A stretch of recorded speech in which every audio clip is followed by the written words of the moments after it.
कैसे हो मेरे दोस्तों। Team India is in danger. जी हाँ, अब ऐसा हुआ क्यों, इसी पे तो आज बातचीत होगी। अब देखो यार, अगर तो सिर्फ एशिया कप 2022 तक की बात होती तब भी ठीक था, लेकिन जो सूखा आईसीसी इवेंट्स में चलता चला आ रहा है ना, वो बहुत दिक्कत दे रहा है। आज बातचीत होगी कुछ कारणों के ऊपर जिसकी वजह से भारत को इतने बड़े मार्की इवेंट में बहुत बड़ा डेंट लग सकता है। तो अब कुछ रीजंस हम फायर करेंगे, फिर कुछ रीजंस आप फायर करना, फिर मिला जुला के समझ रहे ना, मामला बना लिया जाएगा। तो वीडियो को आप लोग एकदम अंत तक देखना, ऐसी रिक्वेस्ट मैं आपसे कर सकता हूं। तो क्यों है डेंजर में, कारण नंबर 1 पर चलते हैं। Opening partnership. ये जो दिक्कत है ना, वो अब थोड़ी सी सीरियस हो चली है। पहले क्या होता था कि टीम इंडिया पावर प्ले के दौरान आराम से खेलती थी, ओपनर्स इनिंग को बिल्ड करते थे, बहुत मैसिव रन्स बोर्ड पर लगाते नहीं थे, लेकिन बाद में चीजों को अपने अकॉर्डिंग बना लिया जाता था। अब क्या है, सबसे बड़ा मामला, बहुत समय से ना जाने कितने ओपनर्स को तो ट्राई आउट कर लिया गया है। रोहित और राहुल रेगुलर ओपनर है टीम इंडिया के। अब एक्सपेरिमेंट भी जम के टीम इंडिया ने इस डिपार्टमेंट में किया है। मतलब स्कूल की केमिस्ट्री लैब में इतना एक्सपेरिमेंट होके नहीं देता है भैया, जितना यहां पर हो गया है। बात हम सिर्फ T20I पर ही करें तो ये काफिला शुरू हुआ था ईशान किशन और ऋतुराज गायकवाड़ से। फिर कहा नहीं, ये नहीं चाहिए, हटाओ इन्हें, हटा दिया भैया। आयरलैंड में आपने देखा होगा कि गायकवाड़ चोटिल हो गए थे तो दीपक हुडा आ गए।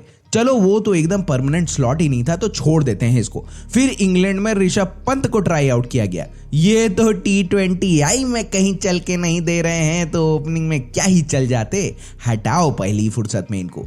फिर मामला ट्राई आउट हुआ सूर्य कुमार यादव से वेस्ट इंडीज में। इनको तो बस खिला लो, खेलते तो भाई कोई भी पोजीशन पे लेते हैं। संजू सैमसन भी थे, लेकिन आई डाउट वो ओपनर के तौर पर नहीं थे। फिर शुरू हुआ एशिया कप, तो वापस उसी टेम्पलेट पर आ गया जहां से गाड़ी शुरू हुई थी, रोहित और राहुल के साथ। सबको कहा हटाओ, यही आइडियल कॉम्बिनेशन होगा हमारा। चलो ये भी सही है, लेकिन भैया माहौल पूरा अलग ही लेवल का सेट हो चुका है। हाँ, माना कि T20 क्रिकेट में सब कुछ बहुत तेजी से होता है, लेकिन इतना भड़ाभड़ मारने के चक्कर में ओपनिंग स्टैंड जो है वो हमेशा से विफल ही रहा है। ओपनिंग में जल्दी विकेट मतलब मिडिल ऑर्डर तुरंत एक्सपोज हो जाता है। फिर वहां पर अगर तो 1-2 क्विक विकेट्स और आ जाते हैं ना, तो फिर तो टीम इंडिया बैकफुट पर चली जाती है और हाल में विकेट्स भी ना गुच्छे में गिरते हैं। एग्जाम्पल के तौर पर 28 अगस्त को पाकिस्तान के विरुद्ध मैच हुआ था। KL राहुल जल्दी निपट गए थे। फिर वहां से रोहित और विराट ने पारी को स्टेडी किया था कि एकदम से मोहम्मद नवाज को एक छक्का लगाने के तुरंत अगली ही गेंद पर रोहित शर्मा आउट हो गए। फिर थोड़ी ही देर में विराट शॉट को अपने चेक करने के चक्कर में वो भी आउट हो गए। अब भैया स्लॉट तो फिक्स करना पड़ेगा और एक्सपेरिमेंट की गुंजाइश है नहीं। अब ओपनिंग बैट्समैन को चल के देना होगा और अगर तो शफल करना है तो अभी ही समय है। वैसे राहुल के पास नंबर 4 पर भी बैटिंग करने का बढ़िया एक्सपीरियंस है। पॉइंट नंबर 2, मिडिल ऑर्डर का कोलैप्स। अब यहां क्या हो रहा है कि चले तो चली गए, वरना नील बट्टे सन्नाटा। क्रिटिसिज्म भी इंडियन टीम को फेस करना पड़ रहा है। तू चल मैं आता हूं वाले रीति रिवाज से आगे बढ़ना ही पड़ेगा। अब राउंड 2 वाले इंडिया पाकिस्तान की गेम की अगर हम तो बात कर लें तो ओपनिंग स्टैंड के बाद विराट क्रीज पर थे, पारी को स्टेडी करके गेम को चला रहे थे कि सूर्य कुमार यादव एक बहुत ही अनयूजुअल शॉट खेलकर पवेलियन चले गए। उसके तुरंत बाद पंत और पांड्या का विकेट आ गया। इससे ना अपोनेंट को एक मोमेंटम प्रदान हो गया जिसकी उनको जरूरत थी। तभी टीम इंडिया अपने डिजायर्ड टारगेट से 20 रन पीछे रह गई थी। अभी तक के इवेंट्स को अगर तो ध्यान में रखा जाए तो रोहित की तरफ से कन्वर्जन आ नहीं रही है। वीक अपोनेंट के सामने रन बनाने से आपकी स्किल्स अच्छी होती है, लेकिन असली हाई इंटेंसिटी वाले गेम्स में ना आपका गेम इंप्रूव होता है और मैच को निकालने का मादा आ जाता है। हमने साउथ अफ्रीकन T20I सीरीज से देखा है ये मामला कि पता नहीं जब कोलैप्स होता है तो होता ही रहता है। अब इसको एड्रेस करना तत्काल प्रभाव से बहुत ज्यादा जरूरी है। आप खुद ही सोचो, सूर्या, पांड्या, कार्तिक, जडेजा, ये बैटिंग मिडिल ऑर्डर है अपना। इनका एक भी दिन हो गया ना तो तबाही वाला मंजर देखने को मिलेगा मैदान पर, क्योंकि जलजला आ जाता है। लेकिन हाँ, एक ही दिन चलना भी नहीं है, कंसिस्टेंटली चलना है, वो भी लंबे समय तक। पॉइंट नंबर 3, फास्ट बॉलर्स और इंजरी कंसर्न। ये हैं वैसे अलग अलग 2 पॉइंट्स, लेकिन इनको आपस में ही क्लब करके थोड़ी सी बात करते हैं। एशिया कप 2022 के पहले टीम इंडिया के फास्ट बॉलर बहुत ही ज्यादा रॉक सॉलिड लग रहे थे क्योंकि बॉलिंग बहुत ही फिरोशियसली कर रहे थे। एशिया कप आता है, जसप्रीत बुमराह बाहर, हर्षल पटेल बाहर। इंजरी कंसर्न्स पर अगर हम बात कर लें तो KL राहुल इंजर्ड थे, ऋतुराज गायकवाड़ इंजर्ड, रविंद्र जडेजा जितना बेहतरीन परफॉर्मेंस करने के बाद इंजर्ड हो गए बीच एशिया कप में। अब ऑस्ट्रेलिया में और एशिया कप में भी फास्ट बॉलर्स का चलना बहुत आवश्यक है। अब फास्ट बॉलर्स की आओ तो हम बात करते हैं। जैसे ही एशिया कप की इंडियन स्क्वाड का अनाउंसमेंट हुआ था वैसे ही सबको ये लग गया था कि लो यार गच्ची तो यहां हो गई फास्ट बॉलिंग यूनिट पे। भुवनेश्वर कुमार तो फ्रंट लाइन बॉलर हैं और अपने रीसेंट परफॉर्मेंस की वजह से अर्शदीप सिंह को चांस भी दिया गया, बहुत ही बढ़िया। लेकिन फास्ट बॉलिंग में आप आवेश खान को लेकर जाते हो जो एट एन एवरेज कम से कम 12 रन पर ओवर के हिसाब से रन लीक करते हैं, और आपने दीपक चाहर को स्क्वाड में इंक्लूड किया हुआ है लेकिन रिजर्व लिस्ट में है। लेकिन अब आप एक बात बताओ मुझे, किसी भी दिन आवेश की यूटिलिटी दीपक चाहर से बेटर है क्या? भैया देखो, दीपक आपको बैटिंग ऑप्शन भी प्रदान करके देते हैं जो कहीं ना कहीं बैटिंग में आपको डेप्थ प्रदान करता है। अरे टूर्नामेंट के पहले तो पता था ना कि इंजर्ड हो गए हैं हमारे स्टार फास्ट बॉलर्स, तो आपको full strength hard power bowlers लेकर दुबई जाना था ना यार। प्राइम बॉलर्स या तो इंजर्ड हैं या परफॉर्मेंस नहीं आके दे रही है बड़े गेम्स में, इसको बहुत कायदे से चेक करना पड़ेगा। समय भी अभी है, फास्ट बॉलर्स तुरंत ले में आ सकते हैं। अर्शदीप बढ़िया बॉलिंग कर रहे हैं, भुवी स्टार परफॉर्मर है, इक्का दुक्का मैचेस से ना कुछ खास उखड़ता नहीं है। मोहम्मद शमी जिन्होंने भरपूर परफॉर्मेंस करके दी थी आईपीएल 2022 में गुजरात टाइटंस के लिए, वो तो स्कीम ऑफ थिंग्स में ही नहीं है आपके। उनसे कहा आप तो हमारे लिए हैं, लेकिन टेस्ट और ओडीआईज में और टीम का सिलेक्शन क्राइटेरिया आईपीएल के परफॉर्मेंस पर बेस तो देखो होता ही है। आवेश के ऊपर बहुत ही ज्यादा डाउट है। 4 ओवर्स फेंकेंगे तो 53 रन फेंक के आ जाएंगे, मानो घर के नल की टोटी खोल आए हों और उसमें ही एक आधी विकेट निकल जाता है। तो क्या करें और क्या ही करें ऐसी परफॉर्मेंस का।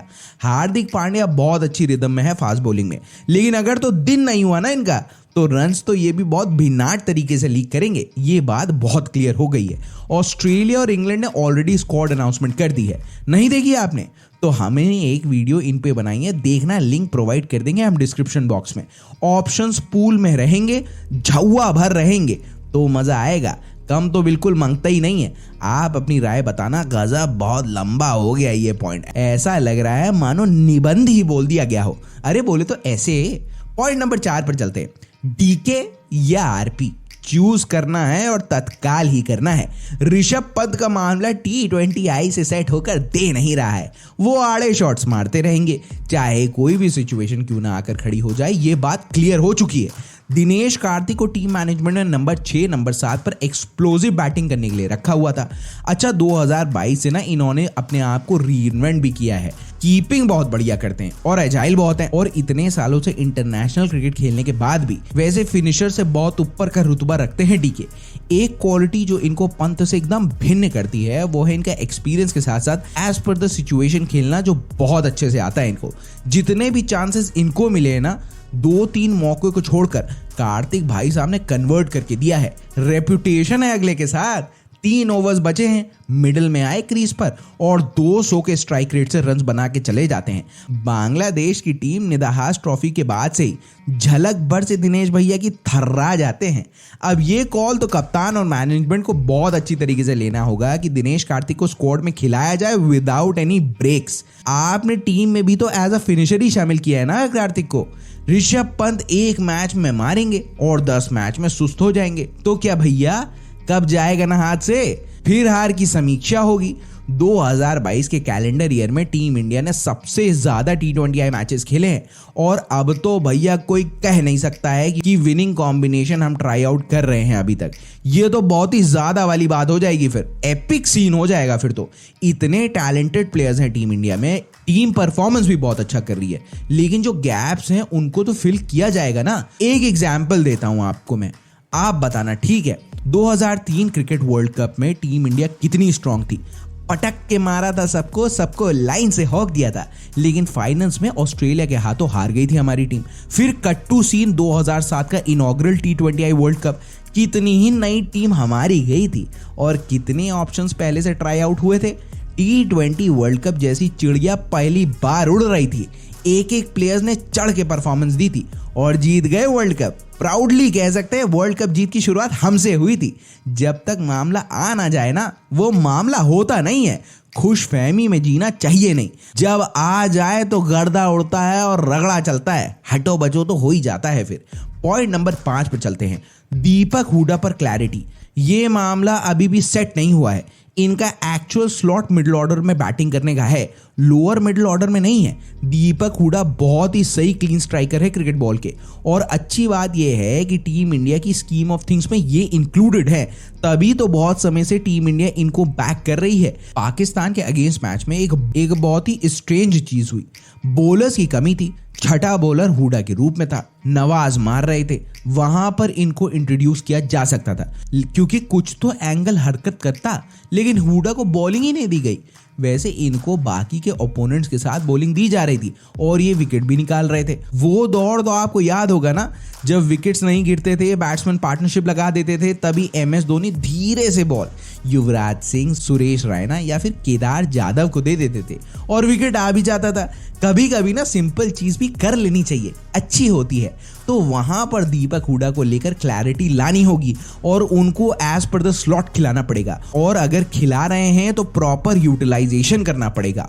और दीपक का स्क्वाड में रहना बहुत सही सा बैलेंस स्ट्राइक आउट होता है इनसे। इंग्लैंड में भी पहले ही T20 आई में इन्होंने हॉक दिया था कि तभी विराट आ गए थे और इनको ड्रॉप करना पड़ गया था। रेंज ऑफ शॉट्स इनकी बहुत अच्छी है, संभल कर खेलना और according to situation gears change करना आता है हुडा को। रविंद्र जडेजा रूल्ड आउट हैं अभी एशिया कप से, अगर तो वो फिट हो जाते हैं तो बहुत ही मुश्किल लगता है, अदरवाइज हुडा पर क्लैरिटी आना जरूरी है। देखो यार, ऐसा मुझे लगता है, और ये 5 पॉइंट्स हैं जो भारत के लिए थोड़े से चिंताजनक है और इनको ही ट्वीक करके हमें कोई हरा सकता नहीं है। आफ्टर ऑल वर्ल्ड की नंबर 1 टीम है हमारी। अब देखो यार, अगर तो कुछ गलत कह दिया होगा ना तो माफ करना मुझे, आप अपनी राय बताना, मुझे इंतजार रहता है दोस्तों। तो आज के लिए बस इतना ही। कैसी लगी आपको आज की वीडियो? अच्छी लगी होगी तो फिर लाइक और शेयर करना वीडियो को यार। नए हो और पहली बार लैंड हुए हो आज चैनल पर तो सब्सक्राइब करना चैनल को। अगर आपको कंटेंट अच्छा लगा हुआ होगा तो बेल आइकॉन भी प्रेस कर देना ताकि आपको नोटिफिकेशन मिलती रहे हमारी वीडियोस की। अरे तभी तो पता चलेगा ना कि स्विंग की वीडियो मार्केट में आ गई है। अब हाँ, अपना और अपने घर वालों का बहुत ज्यादा ही जिंदाबाद तरीके से ध्यान देना, ये बहुत इंपॉर्टेंट बात है। ठीक है, फिर मिलता हूं मैं आपसे।